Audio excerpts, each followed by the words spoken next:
The honourable member from Wellington, Halton Hills. Mr. Speaker, the bad news keeps rolling in from credible financial experts. This week's Economist, quote, were Canada's 10 provinces and 3 territories an American state, they would have gone from being slightly richer than Montana, America's 9th poorest state, to being a bit worse off than Alabama, the 4th poorest. Alabama. To fix a problem, one has to admit that it exists. Will the government admit that under its policies, Canada is now poorer than Alabama, America's 4th poorest state?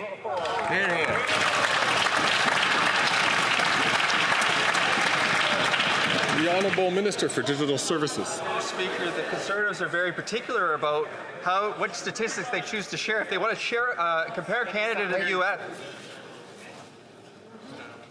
The Honourable Minister from Digital Services can start again from the top. Mr. Speaker, the Conservatives are very careful about the statistics they choose to share. If they want to compare us to the United States, we might start with health care or dental care or farmer care or child care. But if they want to focus on the economy, they might focus on the fact that we have a lower deficit, that we have lower debt servicing costs, that we pay a lower interest rates than America does, that we have higher forecast economic growth. The unfortunate thing is because of the dangerous promises of the Leader of the Opposition, they don't want Canadians to hear about that, which is why they're promising to cancel the CBC. The Honourable Member from Wellington. The Honourable Member from Wellington, Halton Hills. Mr. Speaker, this data, these statistics aren't coming from Conservatives. They're coming from credible financial experts at the Financial Times of London and The Economist, 2 organizations for which the finance minister once worked, and surely the government isn't suggesting these organizations are biased. Again, to fix a problem, one has to admit that it exists. Will the government admit that under its spending, its budgets, its plans, Canada is now poorer than Alabama, America's 4th poorest state?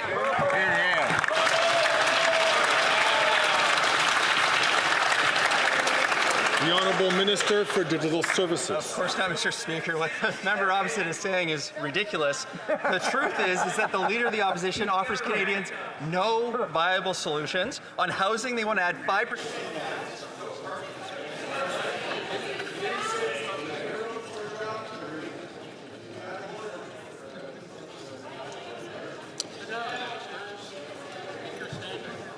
Sit down, the Speaker's going to talk. The Honourable Minister for Digital Services from the top, please. Well, thank you, Mr. Speaker. They don't want to hear this information. The truth is the Leader of the Opposition offers no solutions for Canadians. On housing, he wants to add 5% tax on apartment construction. On affordability, doesn't support dental care, doesn't support pharmacare, doesn't support childcare. He doesn't support the tax cuts that we gave for the middle class, doesn't support the tax cuts we gave for small business, and worst of all, is he doesn't want anybody to hear about this, which is why he wants to cancel the CBC and take that away from Canadians as well.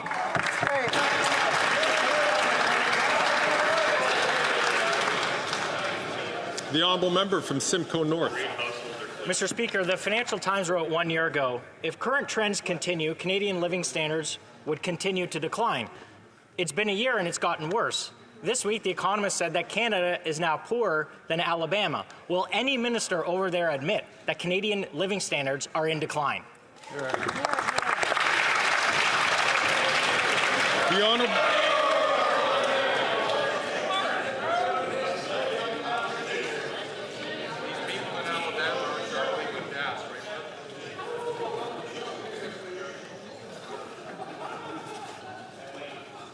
The Honourable Minister of Health. Well, Mr. Speaker, the member opposite is now the second member to admire Alabama and say that Alabama is doing better than Canada. I think Canada's the greatest nation on earth. Exactly. And I think that I'm really proud of this country and what we're doing. I'm proud of our health care system, Mr. Speaker. And when you take a look at the Conservatives are filibustering in committee right now a study of privatizing health care, no wonder they have an admiration of the American model, because they want to clear-cut our health care system. They won't. You talk about not acknowledging a problem. They have no solutions for the gaps that we have in care. We do. We're delivering. We're going to keep doing it.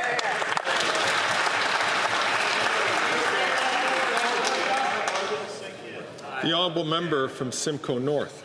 Mr. Speaker, that minister wants Canadians to believe that they've never had it so good. But here's what Canadians are actually experiencing: the worst housing inflation, the worst mortgage debt, the worst consumer debt in the G7. Income per person today is lower than it was 10 years ago. And now the OECD says Canada real GDP growth will be last among its member nations until 2060. So will they finally admit that under their leadership, Canadian living standards are declining?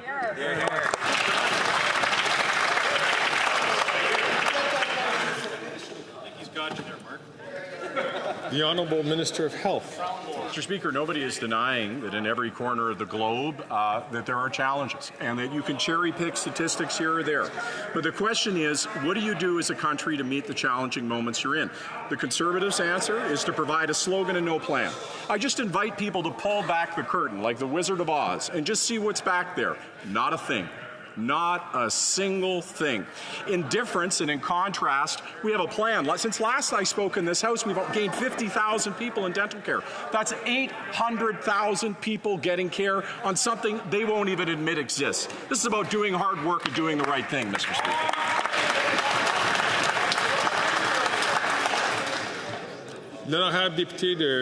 The Honourable Member for Bellechasse-les-Etchemins-Lévis. Mr. Speaker, when this government was elected in 9 years, they were elected with false promises, and now Canada is totally broken. This government has spent recklessly and has posted deficits every single year. So what's the result of that? The debt has doubled over 9 years. Also, this Prime Minister has increased Canada's debt more than all other Prime Ministers combined. The OECD projects that Canada's economic growth will be the worst of all OECD member countries over the next 30 years. Can they do the only honourable thing left for them to do, which would be to call an election? The Honourable Minister of Public Services and Procurement. Thank you, Mr. Speaker. One thing has increased over the past few years. That is this government's investment in affordable housing. Before the member was elected, her party's leader, who used to be housing minister, created a grand total of 6 affordable housing units.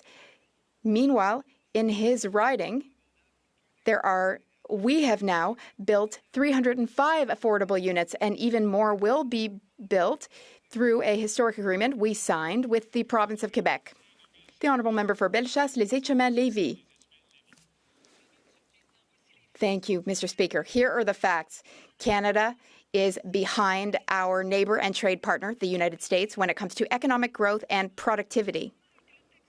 Is it normal that the economy of Texas is stronger than that of all Canadian provinces put together, and they have 10 million fewer people in that state?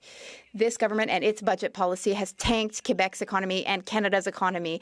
Conservatives want change. Canadians want control over their lives. Conservatives want to do that for them. The only thing to do is call an election. Will you call an election? As I have already mentioned, all questions should be addressed to the chair. I'm sure that the honourable member didn't have that question just for me. The Honourable Minister of Canadian Heritage. Thank you, Mr. Speaker. I'd like to remind my colleague and all Quebecers that the last time the Conservatives formed government, the Harper government did not balance the books in Canada. They ran a deficit. They cut services They, in fact, cut taxes for the wealthy and cut services for everyone else. We all remember the Harper government cuts to science. They also cut the census. We all remember that they thought we didn't need data on the Canadian population. Conservatives, when I think of Conservatives, I think of only one thing, Mr. Speaker: austerity. The Honourable